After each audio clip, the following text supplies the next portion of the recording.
Yosan bermimpi menjadi seorang penyanyi. Dia dan saudaranya menulis lagu bersama.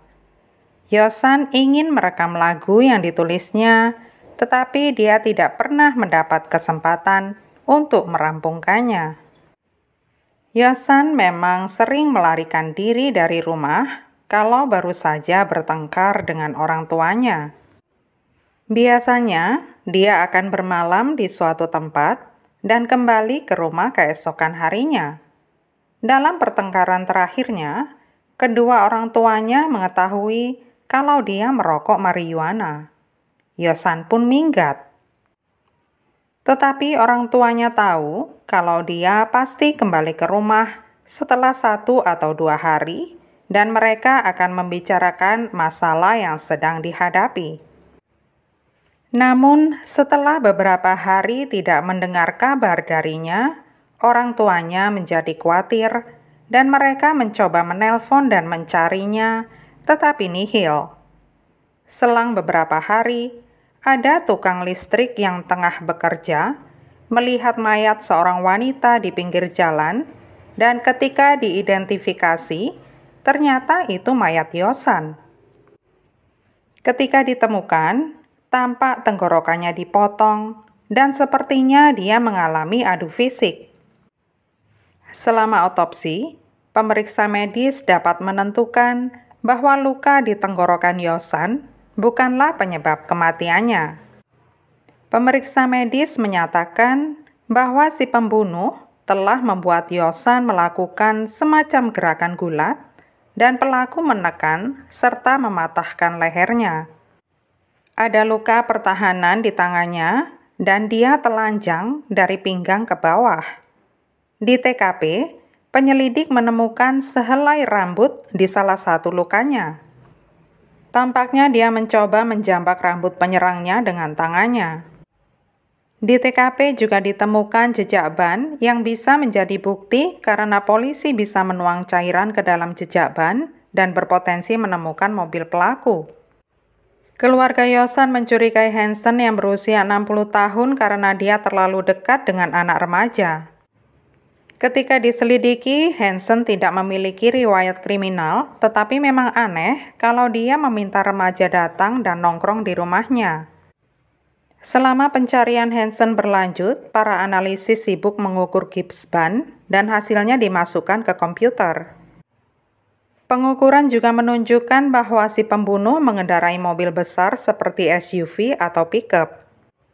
Ada petunjuk lain yang datang dari seorang wanita yang ditelepon memberitahukan bahwa dia sempat melihat Yosan di hari dia menghilang. Saat itu Yosan menelponnya dan minta izin hendak mampir karena Yosan hendak menemui putranya. Tak lama kemudian, Yosan datang ke rumahnya dengan mobil pickup merah dan memberikan sepucuk surat untuk putranya. Ternyata putranya dan Yosan berpacaran. Wanita ini mengatakan bahwa pengemudinya adalah seorang pria kulit putih parubaya.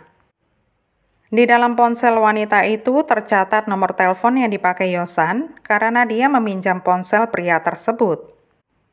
Ketika polisi menelpon kembali nomor itu, yang mengangkat adalah seorang pria bernama Philip. Philip membenarkan telah menjemput Yosan di pinggir jalan raya waktu itu bersama putrinya. Kemudian Philip menurunkan Yosan di rumah pacarnya, lalu menurunkannya lagi di Walmart. Dia mengatakan bersedia saat polisi memintanya datang untuk interview, tetapi sayangnya dia tidak pernah muncul. Polisi menaruh curiga karena nama pria itu yang sebenarnya bukan Philip Thompson, melainkan Philip Martin, seorang narapidana pembunuhan yang pernah mencekik seorang pria pada 1987. Korbannya bernama Gary dan Philip membunuhnya. Pada saat itu, Philip adalah seorang pekerja seks. Dia menjemput Gary di sebuah klub dan membawanya kembali ke tempatnya. Dia kemudian memukulinya dan mencekiknya dengan kabel telepon. Selanjutnya, setelah Gary tidak bernyawa lagi, dia mencuri uangnya, kartu bank, dan mobilnya. Pada saat tertangkap, Philip dihukum atas pembunuhan tingkat 2, tetapi hanya menjalani hukuman selama 6 tahun. Dia pun dibebaskan pada 1995. Dalam rekaman CCTV Walmart menunjukkan Philip, putrinya, dan Yosan parkir, kemudian ketiganya masuk bersama. Cuplikan lainnya menunjukkan ketiganya di dalam toko sekitar 5 menit, kemudian kembali ke mobil. Pada titik ini, penyelidikan terhadap Hansen tidak menghasilkan apa-apa dan polisi memutuskan untuk fokus kepada Philip. Polisi mengetahui kalau Philip dan putrinya tinggal bersama seorang teman yang ditemuinya di penjara. Teman serumah Philip mengatakan dia belum pernah bertemu Philip atau putrinya sejak pembunuhan Yosan disiarkan di televisi dan media. Dia juga mengatakan bahwa Yosan tidak pernah ke sana. Tidak lama kemudian, surat penggeledahan atas rumah itu turun. Saat menyelidiki ruangan, polisi mendapati sebuah noda besar di bawah permadani. Panjangnya sekitar 122 cm dan baunya seperti cairan pemutih, yang menandakan bahwa seseorang baru saja membersihkan tempat itu. Setelah penyelidikan lebih lanjut, polisi menemukan bercak darah di dinding, yang saat dikirim ke lab hasilnya cocok dengan DNA Yosan. Teman Philip mengaku tidak terlibat dan dia tidak kooperatif. Polisi masih belum berhasil menemukan Philip. Tetapi ketika polisi menelponnya, dia mau mengangkatnya, kemudian bertanya kemajuan apa yang sudah didapat polisi atas kasusnya. Lalu, dia menutup teleponnya. Benar-benar sebuah penghinaan bagi para polisi. Polisi terus mencari Philip sampai ke seluruh pelosok negeri. 2 bulan setelah pembunuhan itu, polisi menemukan sebuah pickup merah terbengkalai di parkiran Walmart, 80 km jauhnya dari tempat mayat Yosan ditemukan. Para penyelidik mencoba mencocokkan dengan jejak ban yang ada di TKP, tetapi ternyata tidak cocok. Putri Philip ditemukan di rumah temannya, dan setelah melakukan pembunuhan itu, dia dititipkan di sana. Putrinya mengatakan bahwa Yosan tidak pernah meninggalkan kamar. Dia dan Yosan menghabiskan waktu dengan berenang dan memancing. Saat itu, dia tertidur di ruang tamu, dan saat terbangun, Yosan sudah tidak ada. Dia juga tidak tahu keberadaan ayahnya sekarang. Dengan berbekal surat perintah, polisi menyadap telepon teman serumah Philip. Dan saat Philip menelpon dia, panggilan itu berada di sebuah telepon umum di daerah Carolina Utara. Philip memang menjalankan bisnis AC di daerah itu. Para polisi fokus mengadakan pencarian di daerah itu dan melacak Philip. Akhirnya Philip berhasil ditemukan dan langsung ditangkap. DNA Philip dicocokkan dengan rambut yang ditemukan di tubuh Yosan dan hasilnya cocok. Mobil teman sekamar Philip digeledah. Polisi masih belum yakin dia tidak terlibat.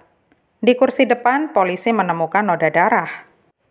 Darah itu bukan milik Yosan, tetapi cocok dengan darah anak laki-laki teman Philip. Dia mengklaim bekerja pada malam Yosan meninggal dan memang benar demikian. Polisi meyakini bahwa Philip menjemput Yosan.